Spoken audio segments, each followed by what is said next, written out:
नमस्ते। चलिए पढ़ते हैं क्लास 8 की वसंत बुक से पाठ 3 बस की यात्रा।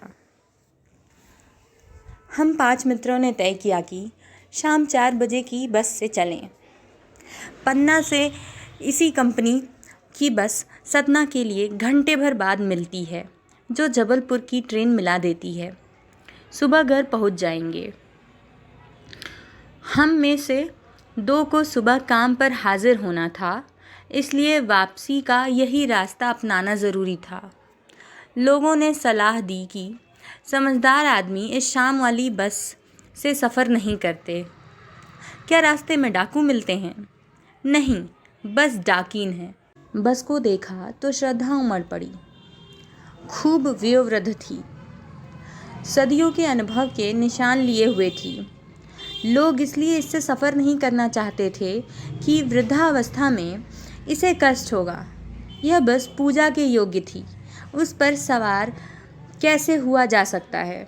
बस कंपनी के एक हिस्सेदार भी उसी बस से जा रहे थे। हमने उनसे पूछा, यह बस चलती भी है? वह बोले, चलती क्यों नहीं है जी, अभी चलेगी। हमने कहा, वही तो हम देखना चाहते हैं, अपने आप चलती है यह? हाँ जी, और कैसे चलेगी? गजब हो गया, ऐसी बस अपने आप चलती है? हम आगा पीछा करने लगे। डॉक्टर मित्र ने कहा, डरो मत, चलो, बस अनुभवी है, नई नवेली बसों से ज़्यादा विश्वसनीय है, हमें बेटों की तरह प्यार से गोद में लेकर चलेगी। हम बैठ गए।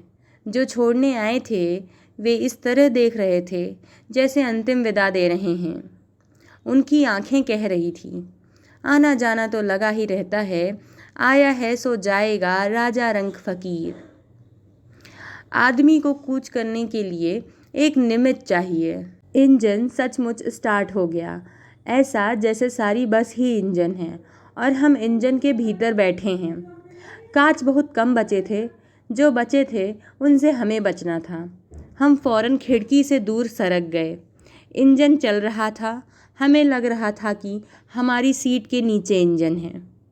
बस सचमुच चल पड़ी और हमें लगा कि यह गांधी जी के असहयोग और सविनय अवज्ञा आंदोलन के वक्त अवश्य जवान रही होगी।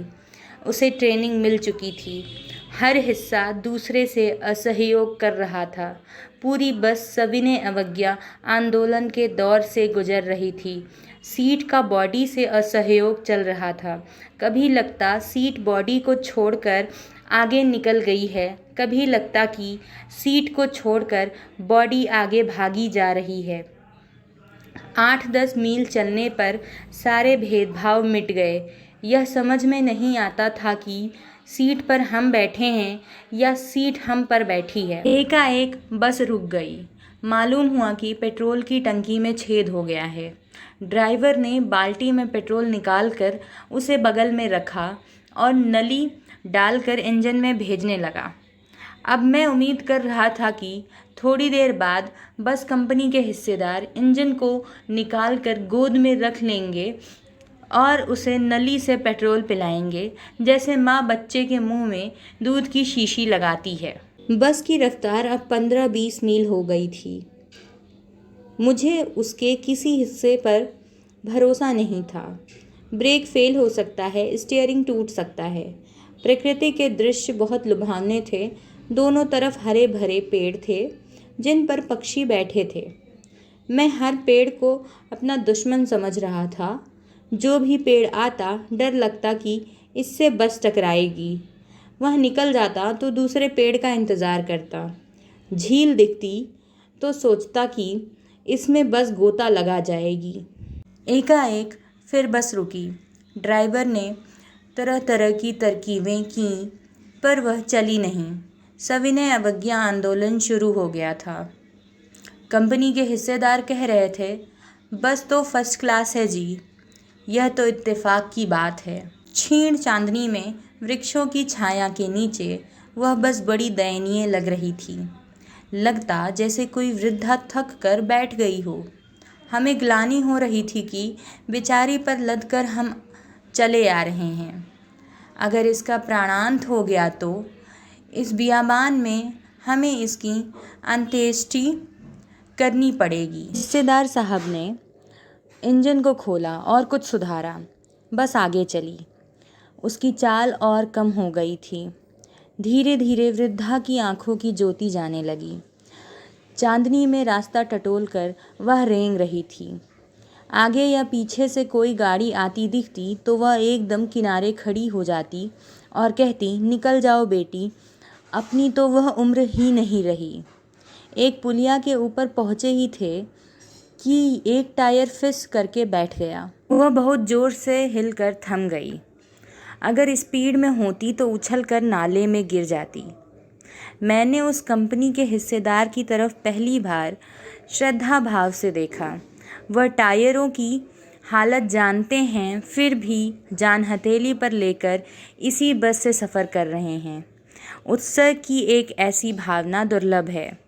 सोचा, इस आदमी के साहस और बलिदान भावना का सही उपयोग नहीं हो रहा है।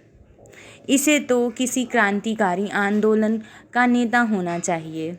अगर बस नाले में गिर पड़ती और हम सब मर जाते तो देवता बाहें पसारे उसका इंतज़ार करते। कहते, वह महान आदमी आ रहा है जिसने एक टायर के लिए प्राण दे दिए, मर गया पर टायर नहीं बदला। दूसरा घिसा टायर लगाकर बस फिर चली। अब हमने वक्त पर पन्ना पहुंचने की उम्मीद छोड़ दी थी। पन्ना कभी भी पहुंचने की उम्मीद छोड़ दी थी। पन्ना क्या, कहीं भी कभी भी पहुंचने की उम्मीद छोड़ दी थी। लगता था जिंदगी इसी बस में गुजारनी है और इससे सीधे उस लोक को प्रयाण कर जाना है। इस पृथ्वी पर उसकी कोई मंजिल नहीं है। हमारी बेताबी, तनाव खत्म हो गए। हम बड़े इत्मीनान से घर की तरफ बैठ गए। चिंता जाती रही, हंसी मजाक चालू हो गया। लेखक हरिशंकर परसाई। धन्यवाद।